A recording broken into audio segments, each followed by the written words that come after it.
Yeah, the Shanghai Cooperative Organization between Russia and China is openly drilling to go into southern and northern Korea. The whole world is gearing up for fireworks on every front. It's all happening now, just like in the lead up to World War I and World War II. And it's not just Alex Jones saying this. Any geopolitical strategist who's worth 10 cents of salt can tell that we better buckle up. Buckle up, because you ain't seen nothing yet. The world is going into controlled, orchestrated chaos. But, John, in Texas, I think you answered your question with the statement you made. Yes, they're gearing up for what appears to be an engineered regional conflict, but done in multiple regions of the planet, engineered, controlled World War III to bring in the global government. I was in the infantry in Vietnam in 1970, and we were fighting the Chinese by proxy. We were killing Chinese advisors that were leading NVA patrols when I was over there. And I think they wanted to engineer the destruction of our firebase Ripcord. It was totally, annihilated. And you've seen how they behaved in the Korean War. They burned our prisoners of war alive in the Chosin Reservoir. They overran medical teams and burned all the prisoners alive, and they backed the Khmer Rouge. And you've seen how they treated their people at Tiananmen Square. I mean, if they were to ever get into this country or whatever, I know how they'd behave. Oh, this country's for sale. The globalists 30 years ago had made the decision to have Europe be their new Western command base, but their Eastern command base is China. And according to the globalist, and you now see that in the headlines, America is gone. You won't recognize America. They're letting you know. We raped you. We stole everything. Now we're going to totally get rid of you. And it's just, and the average cop says, I don't care if I'm going down with the ship. At least I get to boss some slaves. And so we're just going to sink unless we wake up to how pathetic we are and admit we're slaves. And only by admitting how pathetic we are can we ever get our past freedom and glory back. But no, China is the model. It's the Chinese century. Doesn't mean the Chinese people, but it means their slave masters, because they've got the best slave system, have been chosen as the apple of the New World Order's eye. I appreciate your call, John. Let's talk to Matt in Indiana. You're on the air. Mr. Jones. Hey, buddy. I think it's no coincidence leading up to the oil rig thing, we had all those coal mine disasters, and I think it's almost a silver bullet, but to decriminalize and legalize hemp would reindustrialize our nation and quit putting people in prison. Well, I mean, it really would, because it's better than cotton, it's better than polyester. It's a miracle product, but you know what? People would rather have asbestos in their house, and they'd rather have polyester, and they'd rather have petrochemicals. So you know what? Again, George Washington grew it, and the Constitution's written on it, but it's evil. Okay. And I'd like to give a little rundown of the police state city that I live in, Evansville, Indiana, home of the Liberty Dollar. Since '94, the JROTC was military recruiting in the schools. Cameras on the buses. Indiana has a secure ID. We got 2 chains of gas stations here scanning IDs for cigarettes. We got facial recognition cameras at the airport and the license branches. Now, I've always found Indiana is top of the food chain in police state. Every time evil pops up, it's Indiana. And see, Indiana's got great folks. Going back over 20 years, they did an analysis and found that Indiana was just full of great people, just like Idaho or Utah or Texas. Wherever they know there's good Americans, they move the grid in. We have an Indiana Department of Homeland Security mobile command center parked on a street here in Evansville, Indiana. Oh, making sure the slaves, you're milk cows, man. And when they're done using you up for milk, they're going to slit your throat. And they've got devil dog troops ready to kill you and ask for seconds. Hoorah! It's good to butcher America. We're live, ladies and gentlemen.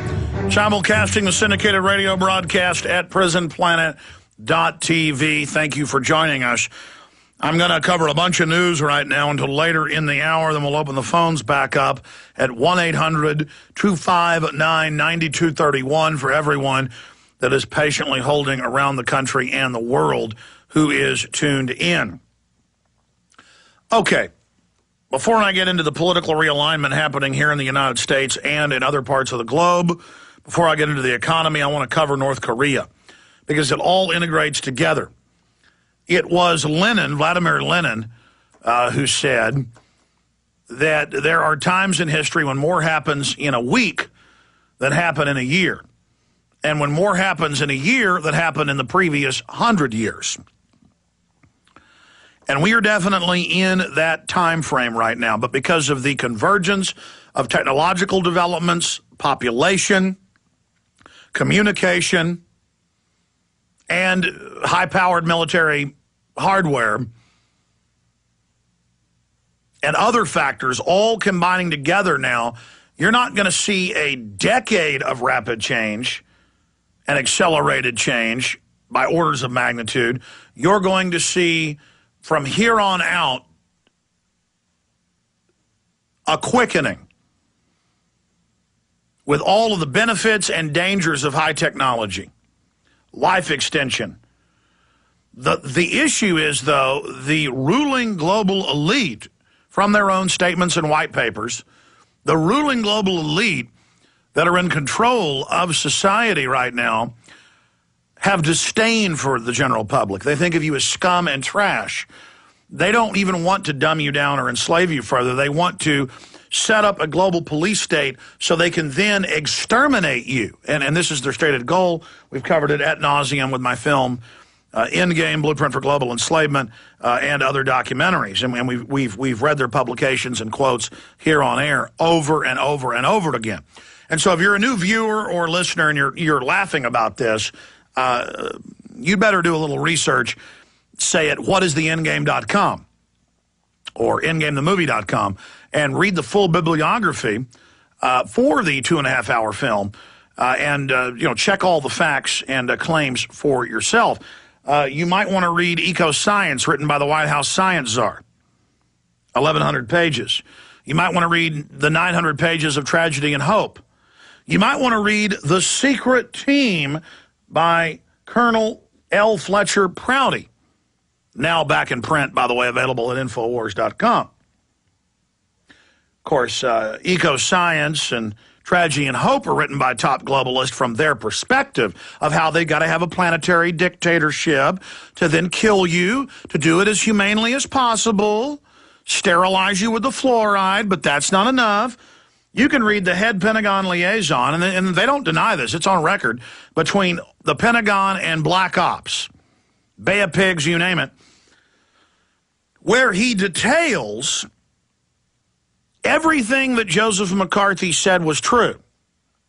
Everything and more. And of course, the Russians in the last decade have declassified their McCarthy files, and you've seen the headline in the New York Times, McCarthy was right. But now it's quaint and funny. Kind of like a decade ago, time sure flies, I was watching History Channel, and they had the 90-plus-year-old former CIA section chief on from 1949 who was over China and also Indochina, not just China proper, but also over Vietnam. And he bragged and said, yes, we put Mao Zedong in power. We didn't like Chiang Kai-shek, but we couldn't tell the public that at the time because communism was unpopular.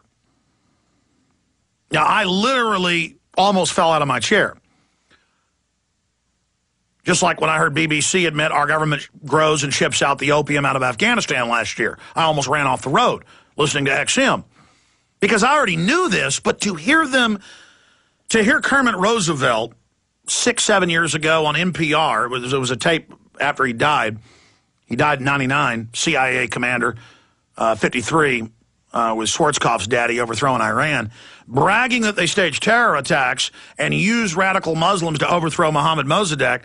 Again, I already know all of this, but to hear him brag about it, knowing that the public's so dumbed down and so pathetic that they can now have Geraldo Rivera go on Fox and talk to Marine Corps commanders with the troops gathered around going, you're growing the opium here. Tell us why. Well, we have to grow it or Al-Qaeda will get it. So we got to help the farmers grow it and ship it out.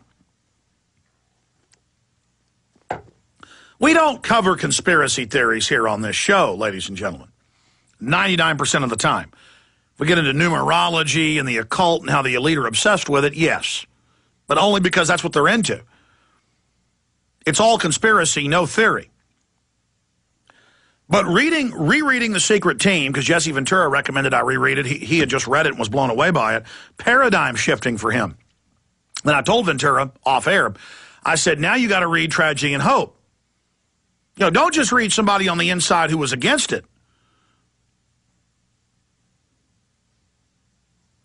Read somebody from the inside who was for it. But what does this have to do with North Korea? Everything.